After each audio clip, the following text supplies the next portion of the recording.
Hello, my name is Emma, and today I'm going to be talking about the tool Dreambox Learning and how it supports Universal Design for Learning, or UDL. Specifically, I'll be focusing on Guideline 8, which is right down here. More specifically, 8.1, clarifying the meaning and purpose of the goals, and 8.2, optimizing challenge and support. A little bit more about those two is that 8.1 mainly it says encourages organization of long-term goal into short-term objectives, and it helps concise what you are teaching and put those into goals that students will understand and that you can display in the classroom. Here's a little bit more about that.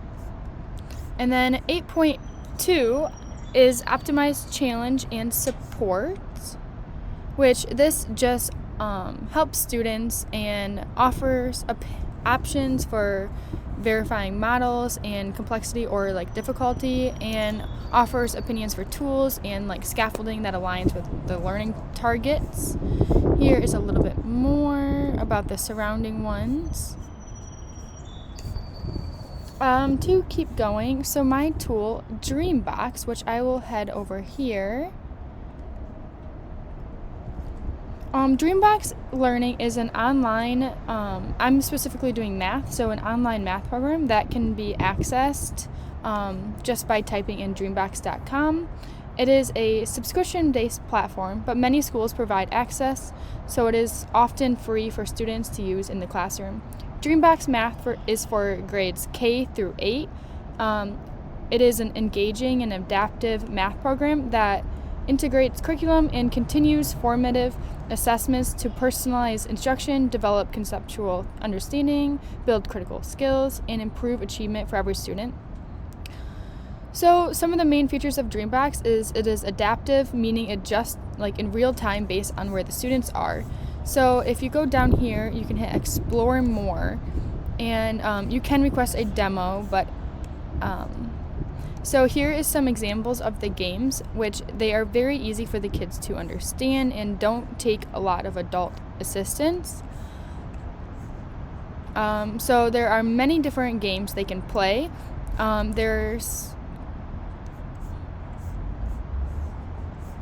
There's worlds like this, so you can change it from English to Spanish, and then they get to choose which one they go to, and based on Dino Land or Carnival Land or the Pirate, the Mushroom Land, it has different sort of games in it that the kids can choose where they go and what they're doing.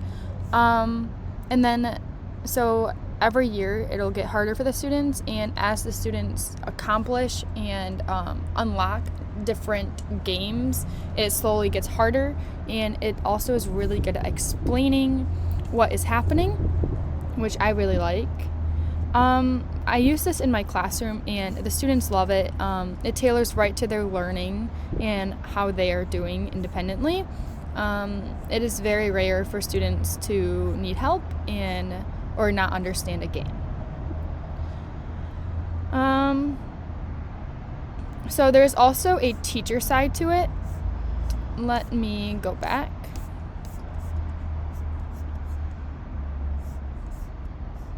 Here's more about their games.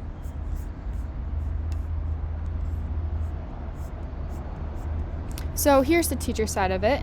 It can show the stats on how well the kids are doing, if they're on grade level.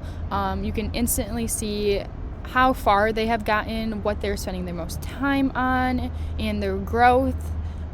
Students that might be struggling a little bit, you can specifically look for certain things by critiquing.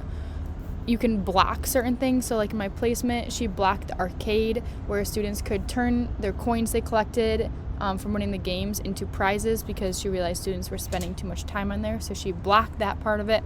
So students now are more forced to working on actual math, which I thought was really cool. Here is a lot of Dreambox places on where they are.